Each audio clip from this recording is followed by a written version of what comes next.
Well, welcome to Shrink Wrap with Rakesh Jain. And today's topic is on a complicated issue of how do we treat individuals who have both ADHD and a substance use disorder, particularly with stimulants. It's a complicated issue.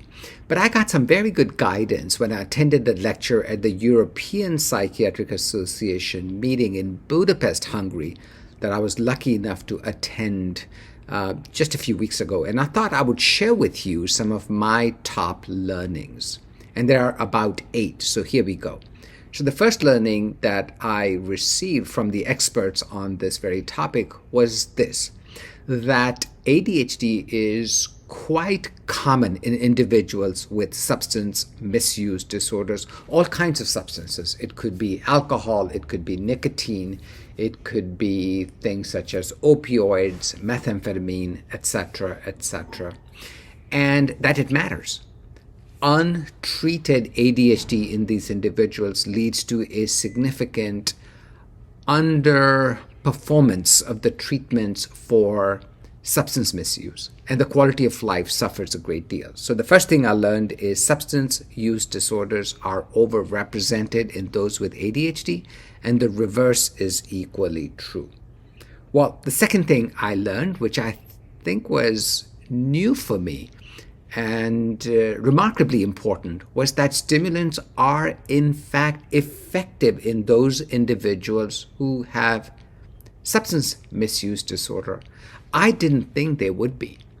I thought the substance misuse disorder would overtake things and stimulants would simply not work. But that did not end up being true. Of course, it matters how much substance they're using and what kind of substance they are misusing. But generally speaking, the treatment of adult ADHD, even with stimulants, does help reduce not just the ADHD symptoms, but also the substance misuse. This was a great surprise to me, and of course, a happy surprise to me. Now, the third thing I learned was this isn't all peaches and cream, that there are complications. There were some patients, especially if they're undertreated or not appropriately treated, who in fact misused the very stimulants that were prescribed to them. So the recommendations are quite interesting, which is offer an integrated treatment program. If you're going to use stimulants, then use a very limited amount, as best as we can, to think about diversion issues and how to mitigate that. The other thing that I learned about was again a little bit of a surprise to me, which is patients with comorbid adult ADHD and substance misuse disorder often needed higher doses of stimulants than patients who did not have substance misuse condition. That, while on the surface makes sense, it's a bit concerning, isn't it? That, my goodness, I'm going to have to use higher doses of a stimulant in the very patient I'm most worried about substance misuse. But the data shows that in such patients, unless they are treated at the right dose, which generally speaking appears to be higher than the average population, they not only don't get the benefits they're seeking, paradoxically, they might actually get worse.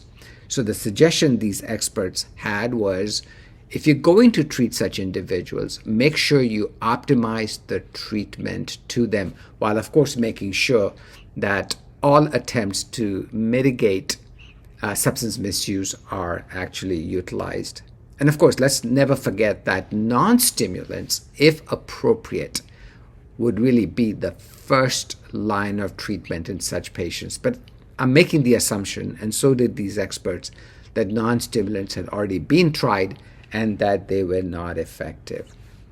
Another set of advice from these experts I learned from at the European Psychiatric Association meeting was, if you're going to use a stimulant, use long-acting stimulants, which makes a great deal of sense for a couple of reasons. Long-acting stimulants do appear to have lower addiction potential, but not only that.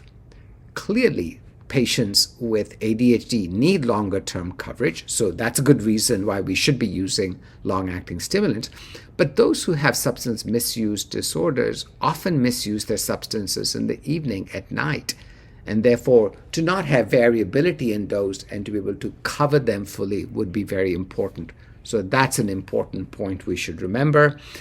Other point that they made was, please consider the use of cognitive behavior therapy as an augmentation to the treatment of adult ADHD in those individuals who have an active substance misuse condition.